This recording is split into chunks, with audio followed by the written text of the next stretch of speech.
അൽഹംദുലില്ലാഹ് വസ്സലാത്തു വസ്സലാമു അലാ റസൂലില്ലാഹ് വഅലാ ആലിഹി വഅസ്ഹാബിഹി അജ്മഈൻ. അമ്മാ ബഅദ്. അസ്സലാമു അലൈക്കും വറഹ്മത്തുള്ളാഹി വബറകാതുഹു. അള്ളാഹുവിൻ്റെ മഹത്തായ അനുഗ്രഹത്താൽ വളരെ മഹോന്നതമായ ഒരു സമയത്ത് അള്ളാഹുവിൻ്റെ ഭവനത്തിൽ ഒരുമിച്ച് കൂടിയിരിക്കുകയാണ് നമ്മൾ. അള്ളാഹുവിൻ്റെ അനുഗ്രഹത്താൽ രാവും പകലും അള്ളാഹു സുബ്ഹാനഹു വ തആല നരകത്തു നിന്ന് ആളുകളെ മോചിപ്പിച്ചു കൊണ്ടിരിക്കുന്ന സമയങ്ങളിലൂടെയാണ് നാം കടന്നു പോയിക്കൊണ്ടിരിക്കുന്നത്. നമ്മൾ ഈ അടുത്തൊരു SIR കേട്ടിട്ടുണ്ടാവും. ആ ലിസ്റ്റ് തയ്യാറാക്കുമ്പോൾ എൻ്റെയും നിങ്ങളുടെയൊക്കെ പേരുകൾ അതിലുണ്ട് എന്ന് ഉറപ്പുവരുത്താൻ നമ്മൾ എത്രയോ പരിശ്രമിച്ചിട്ടുണ്ട്. എന്നാൽ അല്ലാഹു സുബ്ഹാനഹു വ തആല സ്വർഗത്തിലേക്കുള്ള ആളുകളുടെ ലിസ്റ്റ് തയ്യാറാക്കിക്കൊണ്ടിരിക്കുകയാണ്. അള്ളാഹു എന്നെയും നിങ്ങളെയും ഒക്കെ അതിൽ ഉൾപ്പെടുത്തി അനുഗ്രഹിക്കുമാറാകട്ടെ. അപ്പോൾ ഈ ഒരു സദസ്സിൻ്റെ പ്രത്യേകതയെ സംബന്ധിച്ച് പറയുന്ന കൂട്ടത്തിൽ ഷെയ്ഖ് ഇബ്നു ഉസൈമീൻ റഹിമഹുള്ളയുടെ സദസ്സിൽ വെച്ച് ഒരു മനുഷ്യൻ ആ ക്ലാസ്സിൽ ഇങ്ങനെ ഇരിക്കുകയാണ്. ആ സമയത്ത് അദ്ദേഹം ചോദിച്ചു, മാതാ കുന്തു അഖൂലു, ഞാനിപ്പോൾ എന്താണ് പറഞ്ഞത്? അതേ ക്ലാസ്സിൽ ശ്രദ്ധിക്കുന്നോ എന്ന് ചോദിക്കാൻ വേണ്ടിയിട്ടാണ് ആ ഒരു ചോദ്യം ചോദിച്ചത്. ഖാല ലാ അദ്രി, അദ്ദേഹം പെട്ടെന്നൊരു യാത്രയിൽ നിന്ന് നേരിട്ട് വന്നതാണ്. അദ്ദേഹം അല്പം ഉറങ്ങിപ്പോയിരുന്നു, എനിക്കറിയില്ല. ഫഖാല ഷെയ്ഖു, അപ്പോൾ ഷെയ്ഖ് ചോദിച്ചു, ലിമാദാ തഹ്ദുറു ദർസ ഇദൻ, അപ്പോൾ ഈ ക്ലാസ്സിൽ നിങ്ങൾ എന്തിനാണ് വരുന്നത് എന്ന് ഷെയ്ഖ് ചോദിച്ചു എന്നാണ്. അപ്പോൾ അദ്ദേഹം പറഞ്ഞ മറുപടി, ഹും ഖൗമുൻ ലാ യഷ്കാ ബിഹി ജലീസുഹും, അവിടെ ഇരിക്കുന്ന ആളുകൾക്ക് ദൗർഭാഗ്യം അനുഭവിക്കേണ്ടി വരികയില്ല എന്ന് മുഹമ്മദ് റസൂലുള്ളാഹി സ്വല്ലല്ലാഹു അലൈഹി വസല്ലം. അപ്പോൾ ഫബക ഷെയ്ഖു, അപ്പോൾ ഇബ്നു ഉസൈമീൻ റഹിമഹുല്ലാ കരഞ്ഞു. വഖാല, എന്നിട്ട് അദ്ദേഹം പറഞ്ഞു, അറദ്നാ അൻ നുഅല്ലിമഹു, നാം ഉദ്ദേശിച്ചത് ഇദ്ദേഹത്തെ ഞങ്ങൾ പഠിപ്പിക്കാനാണ്. പക്ഷേ ഫതഅല്ലംനാ മിൻഹു, അദ്ദേഹത്തിൽ നിന്ന് പല പാഠങ്ങളും നാം പഠിച്ചിരിക്കുന്നു. സുബ്ഹാനല്ലാഹ്. സഹോദരന്മാരെ, ആലോചിച്ച് നോക്കുക. ഈ ഒരു സദസ്സിൻ്റെ പ്രത്യേകത, അള്ളാഹുവിൻ്റെ പ്രവാചകൻ സല്ലല്ലാഹു അലൈഹി വസല്ലം ബുഖാരി മുസ്ലിം ഉദ്ധരിച്ച ഹദീസിൽ അള്ളാഹുവിനെ സംബന്ധിച്ചും അവൻ്റെ പ്രവാചകൻ്റെ വാക്കുകളും അള്ളാഹുവിൻ്റെ കലാമുകളും ഒക്കെ പറഞ്ഞ് അള്ളാഹുവിന് ദിക്ർ ചെയ്തുകൊണ്ടിരിക്കുന്ന ഈ ക്ലാസ്സിനെ സംബന്ധിച്ച്, അല്ലെങ്കിൽ ഈ സദസ്സിനെ സംബന്ധിച്ച് അള്ളാഹുവിൻ്റെ പ്രവാചകൻ സല്ലല്ലാഹു അലൈഹി വസല്ലം പറഞ്ഞ വാക്ക് നാം കേൾക്കേണ്ടതുണ്ട്. മലായിക്കത്തുകൾ ഇവിടെ വരികയും ഈ മലായിക്കത്തുകൾ ഏയാനാകാശത്തിൻ്റെ മുകളിലേക്ക് പോവുകയും അള്ളാഹുവുമായിട്ട് സംഭാഷണം നടത്തുകയും ചെയ്യുന്ന ബുഖാരി മുസ്ലിം ഉദ്ധരിച്ച ഹദീസ് നമ്മൾ കേൾക്കുകയും മനസ്സിലാക്കുകയും ചെയ്യേണ്ടതാണ്. എന്താണ് അതിൻ്റെ പ്രത്യേകത? ആ മലായിക്കത്തുകളോട് അള്ളാഹു സുബ്ഹാനഹു വ തആല ചോദിക്കുന്നു, എവിടുന്നാണ്? അള്ളാഹു അതിനെപ്പറ്റി അറിയാം. പക്ഷേ ആ ഇൽമിൻ്റെ സദസ്സിൻ്റെ പ്രത്യേകത കാരണം അവിടെ വെച്ച് ചോദിക്കുമ്പോൾ മലക്കുകൾ ഓരോന്നും മറുപടി പറയുന്നു. അവരവിടെ ഇരിക്കുന്നവർ എന്താണെന്ന് അള്ളാഹുവിനോട് ചോദിക്കുന്നതെന്ന് ചോദിച്ചപ്പോൾ നരകത്തു നിന്നുള്ള മോചനമാണെന്ന് പറയുന്നു. എന്താണ് അവർ ആവശ്യപ്പെടുന്നത്? അവർ സ്വർഗമാണ് ആവശ്യപ്പെടുന്നത്. ഇതൊക്കെ പറയുമ്പോൾ അള്ളാഹു സുബ്ഹാനഹു വ തആല പറഞ്ഞതെന്താണ്? വലഹും മാ സഅലു, ഫഅതൈതുഹും മാ സഅലു, അവർ ചോദിച്ചത് ഞാൻ കൊടുത്തിരിക്കുന്നു. സഹോദരന്മാരെ, ആലോചിച്ച് നോക്കുക. അതുപോലെ തന്നെ വഅജർതുഹും ബിമാ ഇസ്തജാറു, എന്തിൽ നിന്നാണോ അവർ അഭയം തേടിയിരിക്കുന്നത് അതിൽ നിന്ന് ഞാൻ അഭയം കൊടുത്തിരിക്കുന്നു എന്ന് പറഞ്ഞാൽ സ്വർഗത്തിൽ നരകത്തിൽ നിന്ന് മോചനം എന്ന് കൊടുത്തിരിക്കുന്നു. സുബ്ഹാനല്ലാഹ്. ആലോചിച്ച് നോക്കുക. നമ്മൾ ആ ഒരു നല്ല നിയ്യത്തോടു കൂടി അള്ളാഹുവിൻ്റെ ഭവനത്തിൽ അള്ളാഹുവിൻ റസൂലും പറഞ്ഞ കാര്യങ്ങൾ കേൾക്കാൻ വേണ്ടി ഇരിക്കുമ്പോഴുള്ള മഹത്വരമാണ് ഈ ഹദീസിൽ നിന്ന് വിശദീകരിക്കാൻ സാധിക്കുന്നത്. അതുകൊണ്ട് നമ്മൾ മനസ്സിലാക്കേണ്ടത്, ഇത്തരം സദസ്സുകൾ സംഘടിപ്പിക്കുമ്പോൾ അതിൻ്റെ പിന്നിൽ ധാരാളം ആളുകൾ പ്രവർത്തിക്കുന്നുണ്ട്. അവർ അതിനു വേണ്ടി അധ്വാനിച്ചു കൊണ്ടിരിക്കുന്നുണ്ട്. അള്ളാഹു അതിൽ അവർക്ക് മഹത്തായ പ്രതിഫലം നൽകി അനുഗ്രഹിക്കട്ടെ. അതോടൊപ്പം തന്നെ ചിന്തിക്കേണ്ട ഒരു കാര്യമുണ്ട്. ആ പ്രവർത്തനത്തിനിടയിൽ ഈ സദസ്സിൽ ഇരിക്കാൻ അവർ മറന്നു പോകാൻ പാടില്ല. 25 പേരുണ്ടെങ്കിൽ 24 പേരുണ്ടെങ്കിൽ 12 പേര് ഊഴം വെച്ചുകൊണ്ട്, ഇന്ന് 12 പേരാണെങ്കിൽ നാളെ 12 പേര് വണ്ടിയിലായിരിക്കും. അതായത് ഓരോ ദിവസം ഇൽമിൻ്റെ സദസ്സിൽ ഇരിക്കാനുള്ള അവസരം സൃഷ്ടിക്കണം. അതാണ് ഉമർ ബിൻ ഖത്താബ് റളിയല്ലാഹു അൻഹു പറഞ്ഞു, വകുന്നാ നതനാവബു നുസൂല അലാ റസൂലില്ലാഹി സ്വല്ലല്ലാഹു അലൈഹി വസല്ലം, അള്ളാഹുവിൻ്റെ റസൂൽ സല്ലല്ലാഹു അലൈഹി വസല്ലം അടുത്ത് ഞങ്ങൾ ഊഴം വെച്ച് പോകാറുണ്ടായിരുന്നു. ഒരു ദിവസം ഞാൻ ജോലിക്ക് പോകും, ആ ജോലിയിൽ നിന്ന് കിട്ടുന്ന വരുമാനം കൊണ്ട് ഞങ്ങൾ രണ്ടുപേരും ജീവിക്കും. അടുത്ത ദിവസം എൻ്റെ സഹോദരനായിട്ടുള്ള അൻസാരി ആയിട്ടുള്ള ഉദ്മാൻ ബിൻ മാലിക് റളിയല്ലാഹു അൻഹു അദ്ദേഹം പോകും. ആലോചിച്ച് നോക്കുക. അപ്പോൾ നമ്മളതിൻ്റെ പ്രാധാന്യം മനസ്സിലാക്കി ആ സദസ്സിൽ ഞാനും ഇരിക്കണം എന്നുള്ള ചിന്ത നമുക്കുണ്ടാവണം. അല്ലാതെ 30 പ്രാവശ്യം ദിവസം നമ്മൾ ക്ലാസ് സംഘടിപ്പിച്ചിട്ട് ഒരു ദിവസം പോലും അവിടെ ഇരിക്കാൻ സാധിച്ചിട്ടില്ലെങ്കിൽ, അതിൻ്റെ ഫضൽ ഉൾക്കൊള്ളാൻ സാധിച്ചിട്ടില്ലെങ്കിൽ അതുകൊണ്ട് വലിയ നഷ്ടമാണ്. അള്ളാഹു കാത്തു രക്ഷിക്കുമാറാകട്ടെ. അതുകൊണ്ട് കൃത്യമായി നമ്മൾ മനസ്സിലാക്കുക. അതുകൊണ്ട് തന്നെ അള്ളാഹുവിനോട് പാപമോചനം ചോദിക്കാനും അവൻ്റെ സ്വർഗം ചോദിക്കാനും നരകത്തിൽ നിന്ന് മോചനം ചോദിക്കാനും ഒക്കെ ഉള്ളൊരു അവസരമായി ഇത്തരം സദസ്സുകൾ നാം മാറ്റണം. അള്ളാഹു തൗഫീഖ് ചെയ്ത് അനുഗ്രഹിക്കുമാറാകട്ടെ. അതുകൊണ്ട് നമ്മുടെ ഇന്നത്തെ വിഷയം നമുക്കറിയാവുന്നതുപോലെ അമൽ സ്വാലിഹാത്ത്. എന്താണ് അമൽ സ്വാലിഹാത്ത് എന്ന് പറയുമ്പോൾ നമ്മൾ ഏറ്റവും ചുരുങ്ങിയത് ചെറിയൊരു ഉദാഹരണം പറഞ്ഞാൽ, നമ്മുടെ മക്കളൊക്കെ വിദേശങ്ങളിൽ പഠിക്കാൻ പോകാറുണ്ട്. ലണ്ടനിലും പാരീസിലുമൊക്കെ പഠിക്കാൻ പോകുമ്പോൾ അവിടെ പോകുമ്പോൾ എല്ലാം ഉണ്ട്. അവരുടെ കൂട്ടുകാരുണ്ടാവും, അവിടെ കളിസ്ഥലങ്ങളുണ്ട്, ടൂറിസ്റ്റ് കേന്ദ്രങ്ങളുണ്ട്, അങ്ങനെ എല്ലാം ഉണ്ട്. എല്ലാത്തിലും അവർ ഇടപെടും. എന്നാൽ ഒരു ചോദ്യം അവരോട് ചോദിച്ചാൽ, നിങ്ങൾ എന്തിനാണ് ഇവിടെ വന്നത് എന്ന് ചോദിച്ചാൽ, ലിദ്ദിറാസ, പഠിക്കാൻ വേണ്ടിയാണ്. ഒരു ലക്ഷ്യമുണ്ട്. അതുപോലെ ആ ഉദാഹരണം ഒന്നുകൂടി വിശാലമായ ഒരു ചോദ്യം ചോദിക്കാം. ഞാനും നിങ്ങളും എന്തിനാണ് ഭൂമിയിലേക്ക് വന്നത്? എന്തിനാണ് ഈ ജീവിതത്തിന്റെ ലക്ഷ്യം എന്താണ് എന്നൊരു ചോദ്യം ചോദിച്ചാൽ ആ ചോദ്യത്തിനുള്ള മറുപടി വമാ ഖലഖ്തുൽ ജിന്ന വൽ ഇൻസ ഇല്ലാ ലിയഅ്ബുദൂൻ. ഞാൻ മനുഷ്യവർഗത്തെയും ജിന്നുവർഗത്തെയും സൃഷ്ടിച്ചിട്ടില്ല എന്നെ മാത്രം ആരാധിക്കാൻ വേണ്ടിയല്ല. ഈ ഒരു ലക്ഷ്യം മറന്നു പോകാൻ പാടില്ല. നമ്മൾ വിവാഹം ചെയ്യുന്നു, ജോലിക്ക് പോകുന്നു, അതുപോലെ ജീവിതത്തിന്റെ വിവിധ മേഖലകളിൽ ഏർപ്പെടുന്നു. ഇതൊക്കെ എന്തിനു വേണ്ടിയാണ്? ഈ ലക്ഷ്യം സാക്ഷാത്കരിക്കാൻ വേണ്ടിയാണ്. പഠനത്തിന് പോയപ്പോൾ ഭക്ഷണം കഴിക്കാൻ ഹോട്ടലിൽ പോകുന്നു, അതുപോലെ കൂട്ടുകാരനോട് സംസാരിക്കാൻ പോകുന്നു, അങ്ങനെ പല കാര്യങ്ങളിൽ ഇടപെടുന്നത് പോലെ ദുനിയാവിൽ ഈ ഒരു ലക്ഷ്യം സാക്ഷാത്കരിക്കാൻ വേണ്ടിയുള്ള ഇടയിലുള്ള ഈ ഒരു യഥാർത്ഥ ലക്ഷ്യം മറന്നാൽ നമ്മുടെ ജീവിതം അപതാളത്തിലായി പോകും. അള്ളാഹു കാത്ത് രക്ഷിക്കുമാറാകട്ടെ. അപ്പം നമ്മൾ മനസ്സിലാക്കേണ്ടത്, ഈ ഒരു ലക്ഷ്യം മറന്ന ഒരു സമൂഹത്തിലാണ് നമ്മൾ ജീവിച്ചുകൊണ്ടിരിക്കുന്നത്. ഏതൊരു കാര്യത്തിന് വേണ്ടിയാണ് അള്ളാഹു സൃഷ്ടിച്ചയച്ചിരിക്കുന്നത് അത് മറന്ന് എൻ്റെ ജീവിതത്തിന്റെ ലക്ഷ്യം എൻ്റെ ജോലി, അല്ലെങ്കിൽ എൻ്റെ പഠനം, അല്ലെങ്കിൽ ദുനിയാവിലുള്ള മറ്റ് സാമ്പത്തിക നേട്ടങ്ങളായി മാറിയിരിക്കുന്നു എന്ന് നമ്മൾ മനസ്സിലാക്കണം. അപ്പോൾ അങ്ങനെ ഒരു അവസ്ഥയിൽ കൃത്യമായി ജീവിതത്തിന്റെ ലക്ഷ്യത്തെ സംബന്ധിച്ച് മനസ്സിലാക്കാനും, അങ്ങനെ എൻ്റെ ഇല്ലത്തുൽ വുജൂദ്, എന്തിനു വേണ്ടിയാണ് ദുനിയാവിലേക്ക് അള്ളാഹു എന്നെ സൃഷ്ടിച്ചയച്ചത്, ആ ലക്ഷ്യത്തെ സംബന്ധിച്ചുള്ള ചോദ്യത്തിന് ഉത്തരം വമാ ഖലഖ്തുൽ ജിന്ന വൽ ഇൻസ ഇല്ലാ ലിയഅ്ബുദൂൻ. മനുഷ്യനെ, ജിന്നുവർഗത്തെയും മനുഷ്യവർഗത്തെയും സൃഷ്ടിച്ചത് എന്തിനു വേണ്ടിയിട്ടാണ്? അള്ളാഹുവിനെ മാത്രം ആരാധിക്കാൻ വേണ്ടി. അപ്പോൾ ആ ലക്ഷ്യത്തിലെത്താൻ നമുക്ക് സാധിക്കുന്നുണ്ടോ എന്നുള്ളൊരു ചിന്തയാണ് ഈ റമദാനിൽ നമ്മുടെ മുമ്പിൽ ഉണ്ടാകേണ്ടത്. ഇമ്മാനാരിം വ ഇമ്മാ ഇലാ ജന്ന, സ്വർഗത്തിലേക്കോ നരകത്തിലേക്കോ എന്ന് തീരുമാനിക്കപ്പെടുന്ന ദിവസം. ആ ദിവസത്തിൽ എൻ്റെ പര്യവസാനം സ്വർഗത്തിലാണോ നരകത്തിലാണോ, അതിനു വേണ്ടിയുള്ള പ്രയത്നങ്ങൾ ഞാൻ നടത്തുന്നുണ്ടോ? ഈ ഒരു ചിന്തയാണ് ഓരോ ഖുർആൻ ആയത്തുകൾ കേൾക്കുമ്പോഴും ഓരോ ഹദീസ് കേൾക്കുമ്പോഴും നമ്മുടെ മുമ്പിൽ ഉണ്ടാകേണ്ടത്. അപ്പോൾ ഇന്ന് നമ്മുടെ വിഷയം എന്താണ്? സൽപ്രവർത്തനങ്ങളാണ്. സൽപ്രവർത്തനങ്ങൾ, അൽ അമലു സ്വാലിഹ്. എന്താണ് അമൽ സ്വാലിഹ് എന്ന് പറഞ്ഞാൽ? അൽ അമൽ സ്വാലിഹു അല്ലദീ യസ്ലുഹു ലിൽ അർളി അലല്ലാഹ്, അള്ളാഹുവിന്റെ മുമ്പിൽ സ്വീകാര്യമായ പ്രവർത്തനം. ആ പ്രവർത്തനം എൻ്റെ ജീവിതത്തിൽ വന്നു. ഇന്നല്ലാഹ ത്വയ്യിബുൻ ലാ യഖ്ബലു ഇല്ലാ ത്വയ്യിബാ. അള്ളാഹു ഏറ്റവും നല്ലവനാണ്, നല്ലത് മാത്രമേ സ്വീകരിക്കുള്ളൂ. ആ നന്മകൾ, ആ പുണ്യങ്ങൾ ചെയ്യാൻ നമുക്ക് സാധിക്കുന്നുണ്ടോ എന്നുള്ളൊരു ചിന്തയുടെ ചില ശകലങ്ങൾ മാത്രമാണ് ഞാൻ നിങ്ങളുടെ മുമ്പിൽ വെക്കാൻ ഉദ്ദേശിക്കുന്നത്. അതുകൊണ്ട് നമുക്കറിയാം, നമ്മുടെ ജീവിതത്തിൽ സൽപ്രവർത്തനങ്ങളിൽ ഏർപ്പെടുമ്പോൾ അല്ലാഹു സുബ്ഹാനഹു വ തആല വലിയ പ്രത്യേകമായ പ്രത്യുപകാരങ്ങൾ നമുക്ക് ചെയ്തുകൊണ്ടിരിക്കും. നമ്മുടെ ദുനിയാവിലെ ആപത്തുകളിൽ നിന്നും പ്രതിസന്ധിയിൽ നിന്നൊക്കെ അള്ളാഹു നമ്മെ സംരക്ഷിക്കും. നമ്മൾ രഹസ്യമായും പരസ്യമായും ചെയ്യുന്ന പ്രവർത്തനങ്ങൾ ദുനിയാവിൽ ലക്ഷ്യം വെച്ചല്ലെങ്കിൽ പോലും ദുനിയാവിൽ അള്ളാഹു സുബ്ഹാനഹു വ തആല അതുകൊണ്ട് പല രൂപത്തിലുള്ള ആപത്തുകളും പ്രതിസന്ധികളും തടയുമെന്ന് പണ്ഡിതന്മാർ വിശദീകരിച്ചിട്ടുണ്ട്.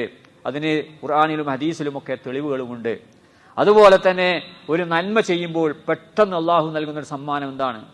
ഡോപ്പമിൻ, നമ്മുടെ ശരീരത്തിൽ ഉൽപ്പാദിപ്പിക്കുന്ന സന്തോഷത്തിന്റെ ഹോർമോൺ ഉൽപ്പാദിപ്പിക്കുക. നമ്മളൊരാൾക്ക് ഒരു ദീനാറ് സക്കാത്ത് കൊടുക്കുമ്പോൾ, സതക്ക കൊടുക്കുമ്പോൾ, സഹായിക്കുമ്പോൾ, ഒരു പാവപ്പെട്ടവന്റെ കണ്ണീരൊപ്പുമ്പോൾ നമുക്ക് കിട്ടുന്ന വിലപ്പെട്ട ഒരു സമ്മാനമുണ്ട്. അത് നമ്മൾ ഇപ്പോഴാണ് കണ്ടെത്തിയത്. എന്താണ്? മനുഷ്യന്റെ മനസ്സിലൊരു സന്തോഷത്തിന്റെ ഹോർമോൺ ഉൽപ്പാദിപ്പിക്കുന്നത്. അത് നമ്മുടെ ലക്ഷ്യമല്ല, സ്വർഗമാണ് നമ്മുടെ ലക്ഷ്യം. പക്ഷേ ഒരു സമ്മാനം അള്ളാഹു നൽകുന്നുണ്ട്, നമ്മൾ മനസ്സിലാക്കണം. അതുകൊണ്ട് ഓരോ അമലു സാലിഹാത്തും നമ്മുടെ മനസ്സിന് തന്നെ സന്തോഷവും ആരോഗ്യവും നൽകുന്നതാണ് നമ്മൾ മനസ്സിലാക്കണം. അതാണ്. അപ്പോൾ അള്ളാഹ് ആഖിറത്തിന് വേണ്ടി ജീവിക്കുമ്പോൾ ദുനിയാവിൽ അള്ളാഹു നൽകുന്ന ധാരാളം നന്മകളുണ്ട്, അതിലൊന്നാണത്. അതുപോലെ തന്നെ ആഖിറത്തിൽ 2 ബില്യൺ അല്ലെങ്കിൽ 10 ബില്യൺ മനുഷ്യരുണ്ടെങ്കിൽ 10 ബില്യൺ പദവികളാണ് അള്ളാഹു. വലികുല്ലിൻ ദറജാതും മിമ്മാ അമിലു വമാ റബ്ബുക ബിഗാഫിലിൻ അമ്മാ യഅമലൂൻ. വലികുല്ലിൻ ദറജാതും മിമ്മാ അമിലു. എല്ലാവർക്കും അവരവർ ചെയ്തതിന്റെ ഓരോരുത്തർക്ക് വ്യത്യസ്ത പദവിയായിരിക്കും. ഒരു കമ്പനിയിലാണ് 30 ഗ്രേഡ് ഉണ്ടാവും, അതിലപ്പുറം ഉണ്ടാവില്ല. എന്നാൽ സ്വർഗത്തിൽ അല്ലാഹു സുബ്ഹാനഹു വ തആല 10 ബില്യൺ ആളുകളിൽ 10 ബില്യൺ ഗ്രേഡ്. ഓരോരുത്തരും അനുഭവിച്ച പ്രതിസന്ധികൾക്കും അതിനുള്ള ക്ഷമയും അള്ളാഹുവിന് മാത്രമേ അറിയുള്ളൂ. അവന്റെ ഖുശൂ, അവന്റെ ഈമാൻ എല്ലാം അള്ളാഹു മാത്രമേ അറിയുള്ളൂ. അള്ളാഹു സുബ്ഹാനഹു വ തആല 10 ബില്യൺ ആളുകളുടെ 10 ബില്യൺ വലികുല്ലിൻ ദറജാതുൻ മിമ്മാ അമിലു. അല്ലെ, ഇപ്പോൾ നമ്മുടെ ഈ നോമ്പിന്റെ ഖുശൂ എത്ര ഓരോരുത്തർക്കും വേറിയും കുറഞ്ഞിരിക്കും. സുബ്ഹാനല്ലാഹ്. ആ ഖുശൂവിനനുസരിച്ച് അവർക്ക് പരലോകത്തും അല്ലാഹു സുബ്ഹാനഹു വ തആല ഏറ്റക്കുറച്ചിലുകൾ ഉണ്ടാവും. വമാ റബ്ബുക ബിഗാഫിലിൻ അമ്മാ യഅമലൂൻ. അവർ ചെയ്യുന്നതിനെ പറ്റി അള്ളാഹു ഒരിക്കലും അശ്രദ്ധനല്ല. അതുകൊണ്ട് നമ്മൾ കൃത്യമായി മനസ്സിലാക്കണം. അതുകൊണ്ട് അല്ലാഹു സുബ്ഹാനഹു വ തആല സ്വീകരിക്കപ്പെടുന്ന രൂപത്തിൽ നമ്മുടെ അമലു സാലിഹാത്ത് ചെയ്യാൻ നമുക്ക് സാധിക്കണം. അൽ അമലുൽ സാലിഹ് മതാ യുഖ്ബൽ വ മതാ ലാ യുഖ്ബൽ. എപ്പോഴാണ് അമൽ സാലിഹാത്ത് സ്വീകരിക്കാതിരിക്കുക? നമ്മൾ ആദ്യം ചിന്തിക്കേണ്ടത്, നമുക്ക് എന്തൊരു പ്രവർത്തനം വരുമ്പോൾ ദുനിയാവാണ് നമ്മുടെ മുമ്പിൽ വരിക. പിശാച് അങ്ങനെയാണ് നമ്മളെ, അല്ലേ? നല്ലോണം നിസ്കരിക്കുന്ന സമയത്ത് ആരെങ്കിലും കയറി വരുമ്പോൾ അതിൻ്റെ മുദീറാണെങ്കിൽ ആ മുദീർ ഒന്ന് കാണട്ടെ എന്ന ചിന്ത മനസ്സിൽ വന്ന ഉടനെ അഊദു ബില്ലാഹി മിനശ് ശൈത്വാനിർ റജീം എന്ന് പറയാൻ സാധിക്കണം. അല്ലെങ്കിൽ നമ്മുടെ അമൽ സാലിഹാത്ത് പിശാച് റാഞ്ചിക്കൊണ്ടുപോകും. അതുകൊണ്ടാണ് അല്ലാഹു സുബ്ഹാനഹു വമൻ അറാദൽ ആഖിറത وسعى لها سعيها وهو مؤمن فأولئك كان سعيهم مشكورا ومن أراد الآخرة. ആരെങ്കിലും ആഖിറം ഉദ്ദേശിക്കുന്നുണ്ടെങ്കിൽ, പരലോകം ഉദ്ദേശിക്കുന്നുണ്ടെങ്കിൽ, അതെ, പരലോകം ഉദ്ദേശിക്കണം. അത് മാത്രമാണ് അവശേഷിക്കുന്നത്. മരണത്തിൽ കലാശിക്കാത്ത സൗഭാഗ്യമായ സ്വർഗം, അതില്ലെങ്കിൽ ദുനിയാവിൽ എന്താ അർത്ഥമുള്ളത്? നമ്മളൊരു യാത്രയിലാണ്. ഈ യാത്രയിൽ എന്ത് പ്രതിസന്ധികൾ ഉണ്ടെങ്കിലും ആ യാത്രയുടെ ബസ് അല്ലെങ്കിൽ ട്രെയിനിലെ ഫ്ലൈറ്റ് ഇറങ്ങുന്നത് സ്വർഗത്തിന്റെ വിമാനത്താവളത്തിലാണെങ്കിൽ ആ ഫ്ലൈറ്റിൽ ഭക്ഷണം കിട്ടിയിട്ടില്ലെങ്കിൽ, പട്ടിണിയാണെങ്കിൽ ഒരു പ്രശ്നവുമില്ല. അതുതന്നെ ദുനിയാവിലെ യാത്രയാണ്. ഈ യാത്രയിൽ ആ യാത്രയുടെ അവസാനം സ്വർഗമായി മാറണമെങ്കിൽ വമൻ അറാദൽ ആഖിറത വസആ ലഹാ സഅയഹാ, ആര് പരലോകം ലക്ഷ്യം വെച്ചുകൊണ്ട് വസആ ലഹാ സഅയഹാ, ആ ലക്ഷ്യത്തിന് വേണ്ടി പരിശ്രമിച്ചാൽ വഹുവ മുഅ്മിൻ, മുഅ്മിനായിക്കൊണ്ട് ഈമാനോട് കൂടിയായിരിക്കണം. എൻ്റെ ലക്ഷ്യം അള്ളാഹുവിലും അവൻ്റെ പ്രവാചകനിലും വിശ്വസിച്ച് ആ പ്രവാചകനും അല്ലാഹു സുബ്ഹാനഹു തആലയും പറഞ്ഞു തന്ന വഴിയിലൂടെ സഞ്ചരിച്ച് അങ്ങനെ പ്രവർത്തനം, അൽ അസ്സഅയുൽ അല്ലദീ അറാദല്ലാഹു ബി, അള്ളാഹു ഉദ്ദേശിച്ച പ്രവർത്തനം, അല്ലെ? ആ ഒരു പ്രവർത്തനങ്ങൾ ഉലൈക കാന സഅയു മഷ്കൂറ, അവരുടെ പ്രവർത്തനങ്ങൾ അള്ളാഹുവിൻ്റെ അടുത്ത് നന്ദിയോടുകൂടി അള്ളാഹു സ്വീകരിക്കുന്നു. സുബ്ഹാനല്ലാഹ്. അള്ളാഹു നമുക്ക് തൗഫീഖ് ചെയ്ത് അനുഗ്രഹിക്കുമാറാകട്ടെ. അതുകൊണ്ട് നമ്മൾ ആലോചിച്ച് നോക്കുക, നമ്മൾ കുറേ അമലുകൾ ചെയ്യുക. നമ്മളിങ്ങനെ അധ്വാനിക്കുന്നു, ഇവിടെ അധ്വാനിച്ചുകൊണ്ടിരിക്കുക, പൈസ നാട്ടിലേക്ക് ഇങ്ങനെ അയച്ചുകൊണ്ടിരിക്കുകയാണ്, അല്ലേ? ഓരോ മാസത്തിലും. പക്ഷേ നമ്മൾ അറിയുന്നില്ല, എക്സ്ചേഞ്ചിൽ നിന്ന് അവരത് മാറ്റിയിട്ട് കള്ള നോട്ടാക്കിയാണ് അയക്കുന്നതെങ്കിൽ എങ്ങനെ ഉണ്ടാവും? നമ്മളിങ്ങനെ അറിയാതെ ഇങ്ങനെ പൈസ അയക്കുന്നു. അങ്ങനെ നാട്ടിലെത്തി, അല്ലെങ്കിൽ നമ്മളിവിടെ ജോലി വിരമിച്ച് റിട്ടയർഡായി നാട്ടിലെത്തുമ്പോൾ ചിലപ്പോൾ നമ്മൾ ജയിലിൽ പോകേണ്ടി വരും. നമ്മളാകെ ആശ്വാസവുമായി നമ്മുടെ സമ്പാദ്യം അവിടെ ഉണ്ട് വിചാരിച്ച് പോയപ്പോൾ ചിലപ്പോൾ ജയിലിലേക്കാണ് കൊണ്ടുപോകുക. കാരണം എന്താ? അവന്റെ നോട്ടുകൾ മുഴുവൻ കള്ള നോട്ടാക്കി മാറ്റിയത് അവൻ അറിഞ്ഞില്ല. ഇതുപോലെ നമ്മൾ ഓരോ അമല് ചെയ്യുമ്പോഴും എന്റെ തൗഹീദ് ശരിയാണോ? മൻ മാത വഹുവ യദൂ നിദ്ദൻ, അല്ലാഹു അല്ലാത്തവരെ വിളിച്ച് പ്രാർത്ഥിച്ചുകൊണ്ട് ആരെങ്കിലും മരിച്ചാൽ ദഖലൻ നാർ, അവൻ നരകത്തിൽ പ്രവേശിച്ചിരിക്കുന്നു. സുബ്ഹാനല്ലാഹ്. ആലോചിച്ച് നോക്കണം. അള്ളാഹു കാത്തുരക്ഷിക്കുമാറാകട്ടെ. നമ്മുടെ നോമ്പും നമ്മുടെ സംസ്കാരങ്ങളും നമ്മുടെ ഓരോ ജീവിതത്തിലുള്ള പ്രതിസന്ധികളിലുള്ള ക്ഷമയും ഒക്കെ നഷ്ടപ്പെട്ടു പോകും. കാരണം അവന്റെ വിശ്വാസം അള്ളാഹുവിന്റെ കൂടെ വേറൊരാളും ഈ ലോകത്തെ നിയന്ത്രിക്കുന്നു എന്നുള്ള വിശ്വാസമുണ്ടെങ്കിൽ, അള്ളാഹുവിന്റെ കൂടെ എൻ്റെ കാര്യങ്ങൾ നോക്കാൻ വേറെ ഒരാളുണ്ട്, മലക്കുകളുണ്ട്, മറ്റുള്ള കാര്യങ്ങളുണ്ട്, അല്ലെങ്കിൽ ഏതെങ്കിലും ഒരു ഔലിയ ഉണ്ട് എന്നുള്ള വിശ്വാസം നമ്മൾ ചിന്തിക്കേണ്ട കാര്യമാണ്. നമ്മൾ എന്തിനത് പറയുന്നത്? പറഞ്ഞാൽ എന്തിനാ? എൻ്റെ വീട്ടിലെ ആൾക്കാർ ഇഷ്ടമല്ല, നാട്ടിലെ ആൾക്കാർ ഇഷ്ടമല്ല. സഹോദരന്മാരെ, ഒരു കുഴിയിലേക്ക്, വലിയ കുഴിയിലേക്ക് ആളുകൾ നടന്നു പോയിക്കൊണ്ടിരിക്കുന്നു, അല്ലെങ്കിൽ കരണ്ട് പൊട്ടനായ ഒരു മനുഷ്യൻ നടന്നു പോകുന്നു. നമ്മൾ ഒരാൾ പറയണം ആണെ പോയി ചാടട്ടെ എന്ന് ആരെങ്കിലും പറഞ്ഞാൽ അവനെപ്പറ്റി നമ്മൾ ഇത്ര ക്രൂരൻ എന്ന് പറയും. ഇതുപോലെ മനുഷ്യർ തൗഹീദിൽ നിന്ന് വ്യതിചലിച്ച് നരകത്തിലേക്ക് നടന്നെടുത്തു കൊണ്ടുപോകുമ്പോൾ അവരെ വിലക്കാൻ, അവരെ നല്ല ഗുണകാംക്ഷയോടുകൂടി അവരെ ഉപദേശിക്കാൻ നമുക്ക് സാധിക്കണം. അതുകൊണ്ട് തന്നെ അവർ കൃത്യമായി നമ്മുടെ അമൽ സാലിഹാത്തൊന്നും നഷ്ടപ്പെട്ടു പോകാതിരിക്കാൻ നമ്മൾ എന്ത് ചെയ്യണം? നമ്മുടെ വിശ്വാസം ശരിയാക്കണം. നമ്മുടെ തൗഹീദിനെ സംബന്ധിച്ചുള്ള കൃത്യമായ ഖുർആനിന്റെയും ഹദീസിന്റെയും അടിസ്ഥാനത്തിലുള്ള പഠനം നമ്മൾ നടക്കണം. നമ്മൾ വിചാരിക്കും ഇതൊക്കെ ഇപ്പം ആര് പഠിക്കാനാണ്, അല്ലേ? നമ്മൾ നാട്ടിലൊരു വിസ കിട്ടി, ആ വിസയിൽ അറബിയിലാണ് പേര്, അതിലാണ് ജോലിയൊക്കെ അറബിയിലാ. അപ്പം നമ്മൾ പറയുമോ എന്തിനിപ്പോൾ അറബി എനിക്ക് അറിയില്ല, അത് നമ്മൾ കൊട്ടയിലിടുമോ? ഇല്ല. നമ്മൾ അറിയില്ലെങ്കിൽ ബസ് കയറി പോവും. ഇതാരാണ്, എന്താണ്, എന്ത് വിസാണ്, അല്ലേ? പക്ഷെ സ്വർഗത്തിന്റെ കാര്യം പറയുമ്പോൾ, നരകത്തിന്റെ കാര്യം പറയുമ്പോൾ എനിക്കും നിങ്ങൾക്കും പഠിക്കാൻ സമയമില്ല, തിരക്കാണ്. സഹോദരന്മാരെ ആലോചിച്ച് നോക്കണം. അതുകൊണ്ട് നിന്റെ ജീവിതത്തിൽ ശിർക്ക് വന്നാൽ നിന്റെ അമലുകൾ മുഴുവനും പൊളിഞ്ഞു പോകും. നീ തീരാ നഷ്ടക്കാരിൽ പെട്ടുപോകും. അല്ലാഹു സുബ്ഹാനഹു വ തആല എന്താണ് പറയുന്നത്? എന്ത് പാപങ്ങൾ ചെയ്യട്ടെ അതൊക്കെ അള്ളാഹുവിന്റെ കാരുണ്യത്തിന്റെ നിരീക്ഷണത്തിലാണ്. ഇദാ മാതൽ അബ്ദു ഖബല തൗബ, തൗബ ചെയ്യാതെയാണ് മരിച്ചതെങ്കിൽ പോലും ഇൻഷാ ഗഫറ, അള്ളാഹു ഉദ്ദേശിച്ചാൽ പുറത്തു കൊടുക്കും. വ ഇൻഷാ അദബ, അള്ളാഹു ഉദ്ദേശിച്ചാൽ ശിക്ഷിക്കും. പക്ഷേ ശിർക്ക്, തൗബയില്ലാതെയാണ് മരിച്ചതെങ്കിൽ അള്ളാഹു ലൗ അശ്റകൂ ലഹബിത അൻഹും മാ കാനൂ യഅമലൂൻ, ശിർക്ക് വന്നിട്ടുണ്ടെങ്കിൽ അവരെന്തെല്ലാം ചെയ്താൽ മുഴുവനും പൊളിഞ്ഞു പോകും. അള്ളാഹു ഒന്നും സ്വീകരിക്കില്ല. അള്ളാഹു കാത്തു രക്ഷിക്കുമാറാകണം. സഹോദരന്മാർ, ഈ ഒരു സന്ദേശം നമ്മുടെ മാതാവാണ് ശിർക്ക് ചെയ്യുന്നതെങ്കിൽ, നമ്മുടെ പിതാവാണ് ശിർക്ക് ചെയ്യുന്നതെങ്കിൽ അവർക്ക് വേണ്ടി പ്രാർത്ഥിക്കാൻ, അവരെ സ്വർഗത്തിന്റെ വഴിയിലേക്ക് കൊണ്ടുപോകാൻ നമുക്ക് ബാധ്യതയില്ലേ? അതുകൊണ്ട് നമ്മൾ കൃത്യമായി നമ്മൾ മനസ്സിലാക്കണം അല്ലാഹു സുബ്ഹാനഹു വ തആല പറഞ്ഞ ഓരോ കാര്യങ്ങൾ. അപ്പം ഈമാനുള്ള ആളുകൾ എങ്ങനെ ശിർക്കപ്പെടുക? തൗഹീദുള്ള ആളുകൾ ശിർക്ക്, അങ്ങനെ അതിന് പിശാചിന്റെ അടുത്ത് വഴിയുണ്ട്. അഖ്വഫുമാ അഖാഫു അലൈക്കും, റസൂൽ സല്ലല്ലാഹു അലൈഹി വസല്ലം പറഞ്ഞു, ഞാൻ നിങ്ങൾക്ക് ഏറ്റവും കൂടുതൽ ഭയപ്പെടുന്നത് തൗഹീദുള്ള ആളുകൾക്ക് അശ്ശിർക്കുൽ അസ്ഗർ, ചെറിയ ശിർക്ക്. എന്താ ചെറിയ ശിർക്ക്? അതാണ് അരിയാ, ലോകമാന്യം. എന്തെങ്കിലും ചെയ്യുമ്പോഴത്തേക്ക് അത് ആൾക്കാർ നല്ല നിയ്യത്തിലൊക്കെ തുടങ്ങിയതായിരിക്കും, പിന്നെ ആരെങ്കിലും കാണട്ടെ എന്നൊരു ചിന്ത വന്നു പോയിട്ടുണ്ടെങ്കിൽ അപ്പോൾ പണ്ഡിതന്മാർ പറഞ്ഞത് എന്താണ്? അവന് യാതൊരു ഉപദ്രവവും ഇല്ലാതിരിക്കണമെങ്കിൽ അവനിവിടെ അഊദു ബില്ലാഹി മിനശ് ശൈത്താനിർ റജീം എന്ന് പറഞ്ഞ് അതിനെ പ്രതിരോധിക്കണം.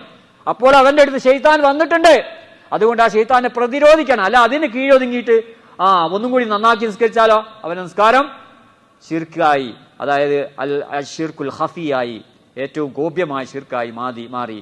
അതുകൊണ്ട് അള്ളാഹുവിനെ കണ്ടുമുട്ടാൻ ശിർക്കില്ലാതെ അള്ളാഹുവിനെ ആരെങ്കിലും ശിർക്കില്ലാതെയാണ് അള്ളാഹുവിനെ കണ്ടുമുട്ടുന്നതെങ്കിൽ ദഖലൽ ജന്ന, അവൻ സ്വർഗത്തെ പ്രവേശിച്ചിരിക്കുന്നു എന്ന് മുഹമ്മദ് റസൂലുള്ളാഹി സ്വല്ലല്ലാഹു അലൈഹി വസല്ലം. മൻ ലഖിയഹു യുശ്രികു ബിഹി ശൈഅൻ ദഖലൻ നാർ, ശിർക്കോട് കൂടിയാണ് അള്ളാഹുവിനെ കണ്ടുമുട്ടുന്നതെങ്കിൽ അവൻ നരകത്തിൽ പ്രവേശിച്ചു. അതുകൊണ്ട് പിശാചിനെ ശിർക്ക് നമ്മളെ കൊണ്ട് ചെയ്യിക്കാൻ, അതുകൊണ്ട് ആലോചിച്ചു നമ്മുടെ നാട്ടുകളിലൊക്കെ ഉള്ള അവസ്ഥ അല്ലേ? ആളുകൾ ഏതെങ്കിലും ഒരു മനുഷ്യൻ മരിച്ചു കഴിഞ്ഞാൽ ആ മനുഷ്യനാണ് ഈ ലോകം നിയന്ത്രിക്കുന്നത് എന്നൊക്കെ പറയാൻ മാത്രം നമ്മുടെ ഈമാൻ താഴ്ന്നു പോയിരിക്കുന്നു. അങ്ങനെ ശിർക്കിന്റെ കാര്യത്തിൽ യാതൊരു വിട്ടുവീഴ്ചയില്ലാത്ത പ്രവർത്തനം പ്രവർത്തിക്കുന്ന ആളുകളെ വിമർശിക്കാനും അവരെ ക്രൂശിക്കാനും ആളുകൾ വല്ലാതെയുണ്ട്. കാരണം എന്താ? പിശാച് അവരുടെ കൂടെ ഉണ്ടാകും. അതുകൊണ്ട് മൻ ലഖിയഹു യുശ്രികു ബിഹി ശൈഅൻ, അള്ളാഹുവിനെ ശിർക്ക് ചെയ്തുകൊണ്ട് ആരെങ്കിലും കണ്ടുമുട്ടിയാൽ, അതുകൊണ്ട് ആ ശിർക്ക് നമ്മുടെ ജീവിതത്തിൽ എങ്ങനെയെങ്കിലും ഉണ്ടാകാൻ പിശാച് പരിശ്രമിച്ചുകൊണ്ടിരിക്കും. നമ്മൾ അധ്വാനിക്കണം, വളരെ കൃത്യമായ സൂക്ഷ്മത നമ്മുടെ ജീവിതത്തിൽ ഉണ്ടാകണം. അതുകൊണ്ട് തൗഹീദുള്ള ആളുകൾക്കും അങ്ങനെ ശിർക്കോടുകൂടി മരിക്കുന്ന ഒരവസ്ഥ പിശാച് ഉണ്ടാക്കാതിരിക്കണമെങ്കിൽ വളരെ ശ്രദ്ധ വേണമെന്നാണ് നമ്മൾ മനസ്സിലാക്കേണ്ടത്. അതുപോലെ തന്നെ നമ്മൾ മനസ്സിലാക്കേണ്ടത് അമൽ സാലിഹാത്ത് സ്വീകരിക്കപ്പെടാൻ തൗഹീദ് ഉണ്ടെങ്കിൽ തന്നെ അവന്റെ മനസ്സിൽ അള്ളാഹുവിനെ പറ്റി പേടി, അത് വലിയൊരു അമലാണ്. തവക്കുൽ, അള്ളാഹുവിന്റെ വിധിയല്ലാതെ എനിക്കൊന്നും സംഭവിക്കുന്നില്ല, തവക്കുൽ, അത് വലിയൊരു അമൽ സാലിഹാത്താണ്. അങ്ങനെ ജീവിതത്തിന്റെ ഓരോ സെക്കൻഡിലും അവൻ അള്ളാഹുവിന്റെ അടുത്തേക്ക് അടുത്തുകൊണ്ടിരിക്കുന്ന ഒരവസ്ഥയാണ് ഉണ്ടാവുക. അങ്ങനെ അവന്റെ ജീവിതത്തിൽ അമൽ സാലിഹാത്ത് ഓരോ സുബ്ഹാനല്ലാഹ് പറയുമ്പോൾ അള്ളാഹു സ്വീകരിക്കും. കാരണം അവൻ തൗഹീദുണ്ട്, അള്ളാഹുവിന്റെ കൂലി മാത്രമാണ് ആഗ്രഹിക്കുന്നത്. അങ്ങനെ അള്ളാഹു സുബ്ഹാനഹു വ തആല അവന്റെ പ്രവർത്തനങ്ങൾ സ്വീകരിച്ചുകൊണ്ട് അതും അങ്ങനെ അമൽ സാലിഹാത്തിൽ മുഴുകുന്ന ആളുകൾക്ക് അള്ളാഹു ദുനിയാവിൽ തന്നെ നൽകുന്ന ചില പദവികൾ ഖുർആൻ പറയുന്നു. സയജ്അലു ലഹും റഹ്മാനു വുദ്ദ, ജനങ്ങളുടെ ഇടയിൽ എന്ന് പറഞ്ഞാൽ സത്യവിശ്വാസികൾക്കിടയിൽ അവന് വലിയ സ്വീകാര്യത. ഫി ദുനിയാ ഫി സുദൂരി ഇബാദിഹിൽ മുഅ്മിനീൻ, മുഅ്മിനീങ്ങളുടെ ഹൃദയങ്ങളിൽ, അല്ലെ, അവനെ കണ്ടാൽ മാറിപ്പോവില്ല, അവൻ നല്ല സ്വഭാവമാണ്, അവൻ പറഞ്ഞാൽ, അവൻ്റെ ഒരു വാക്ക് പറഞ്ഞാൽ മനസ്സിന് സമാധാനമാണ്. അങ്ങനെ അവരൊരു എന്തായിരിക്കും, ഒരു പ്രത്യേക ഒരു സ്വീകാര്യത. ഖതാദ റഹിമഹുല്ലാഹ് പറയുന്നു, മാ അഖ്ബല അബ്ദുൻ ഇലല്ലാഹ്, അല്ലാഹുവിലേക്ക് ആരെങ്കിലും അടുത്താൽ അഖ്ബല അല്ലാഹു ബി ഖുലൂബി ഇബാദിഹി, അല്ലാഹു സുബ്ഹാനഹു വ തആല അവന്റെ അടിമകളുടെ മനസ്സിലേക്ക് ഇവനെ അടുപ്പിക്കുമെന്ന് ഖതാദ റഹിമഹുല്ലാഹ് ഈ ആയത്തിനെ വിശദീകരിച്ചുകൊണ്ട് പറയുന്നു. അതുകൊണ്ട് ഒരു മനുഷ്യന്റെ ഏറ്റവും ജീവിതത്തിൽ ഏറ്റവും വലിയ സമാധാനവും ശാന്തിയും ലഭിക്കുന്നത് അവൻ അമൽ സാലിഹാത്തിൽ മുഴുകുമ്പോഴാണ്. നമ്മൾ ആലോചിച്ച് നോക്കുക, നമ്മളിപ്പോൾ വീട്ടിൽ പോയിട്ട് ഒരു ടിവിൻ്റെ മുമ്പിലിരുന്ന് ഇങ്ങനെ ഒരു സംഗീതവും ഹറാമായ ചിത്രങ്ങളൊക്കെ ഇങ്ങനെ കണ്ടുകൊണ്ടിരിക്കുകയാണ്. ഒരു മണിക്കൂർ കഴിഞ്ഞപ്പോൾ നമ്മുടെ മനസ്സിൽ ഇത് വേണ്ടതില്ല. അതെന്താ? നമ്മുടെ മനസ്സിന് ഇഷ്ടമില്ലാത്ത കാര്യമാണ്. കാരണം പിന്നെ അത് വലിയൊരു ഭാരമായി, അങ്ങനെ തിന്മകൾ ചെയ്തുകൊണ്ട് ഭാരമായി മനസ്സിന് അസ്വസ്ഥത കൂടി അവനൊരു രോഗിയായി മാറുകയാണ്. എന്നാൽ ഒരു ആയത്ത് പഠിച്ചാൽ മനസ്സിനെന്താ സമാധാനം? പഠിച്ചവനെ ഇന്ന് മരിച്ചാൽ എന്റെ കൂടെ ഈ ആയത്ത് വാങ്ങാനുണ്ട്, സുബ്ഹാനല്ലാഹ്, ഒന്ന് നമസ്കരിച്ചാൽ, ഒരു നോമ്പ് നോറ്റാൽ, മാതാപിതാക്കളെക്ക് നന്മ ചെയ്താൽ, അത് അറ്റുപോയ ബന്ധങ്ങൾ കൂട്ടിച്ചേർത്താൽ, അങ്ങനെ എന്തെങ്കിലും ഒരു നന്മ ചെയ്തുകൊണ്ടിരിക്കുമ്പോൾ മനസ്സിനിങ്ങനെ സന്തോഷം വർദ്ധിച്ചു വരിക. കാരണം എന്താ? എൻ്റെ കൂടെ ഖബറിലേക്ക് വരാനുള്ളതാണിത്. മറ്റേതല്ല, മനസ്സിലിങ്ങനെ കൂടാൻ പഠിച്ചവനെ അള്ളാഹു ശുദ്ധ പ്രകൃതി സൃഷ്ടിച്ച മനസ്സിൽ ഞാൻ കളകങ്ങനെ കയറ്റിക്കൊണ്ടിരിക്കുകയാണ്. കളവ് പറഞ്ഞും സിനിമകളും അതുപോലെ തന്നെ സംഗീതത്തിന്റെയും മറ്റും പിന്നാലെ പോയി തെറ്റുകളുടെ കൂടെ കഴിഞ്ഞുകൊണ്ട് നമ്മളിങ്ങനെ എന്തായിരിക്കുകയാണ്. അതുകൊണ്ട് കൃത്യമായി നമ്മൾ മനസ്സിലാക്കണം ആ ഒരു സംഗതി. സയജലു ലഹും റഹ്മാനു വുദ്ദ, അല്ലാഹു സുബ്ഹാനഹു വ തആല അവരുടെ മനസ്സിൽ ഒരു സ്വീകാര്യത നൽകും. അതുപോലെ തന്നെ അമൽ സാലിഹാത്ത് കൊണ്ട് ലഭിക്കുന്ന മറ്റൊരു ഗുണം ദുനിയാവിൽ സമാധാനവും ശാന്തിയും ലഭിക്കും. അതാണ് മൻ അമില സാലിഹൻ മിൻ ദക്കരിൻ വ ഉൻസാ വഹു മുഅ്മിൻ, ഈമാനോടുകൂടി ആരെങ്കിലും ആണാകട്ടെ പെണ്ണാകട്ടെ ആരെങ്കിലും സൽപ്രവർത്തനങ്ങളിൽ മുഴുകിയാൽ ഫലനുഹിയന്നഹു ഹയാതൻ ത്വയ്യിബ, നല്ലൊരു ജീവിതം അവനെ ജീവിപ്പിക്കും.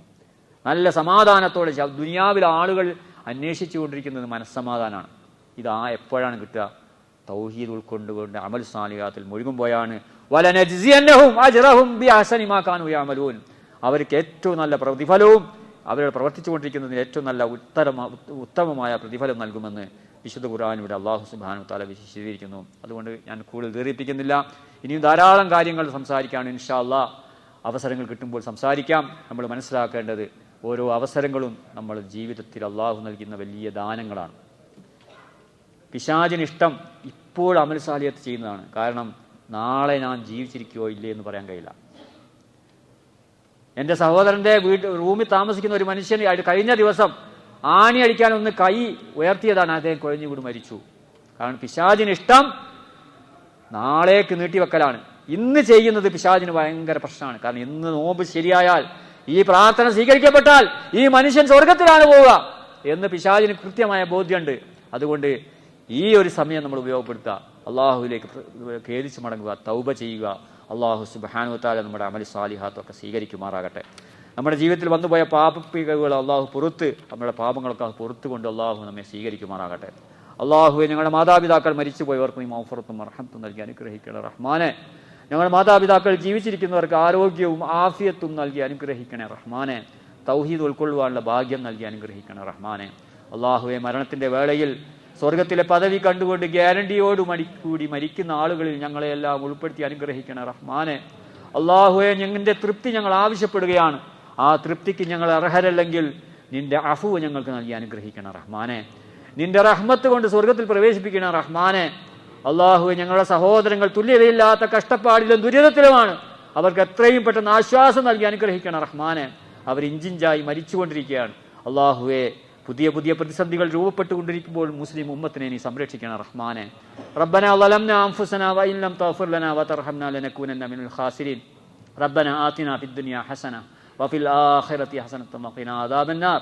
വആഖിറു ദഅവാനാ അൽഹംദുലില്ലാഹി റബ്ബിൽ ആലമീൻ. വജസാകുമുല്ലാഹു ഖൈർ. സുബ്ഹാനകല്ലാഹി വബിഹംദിഹി.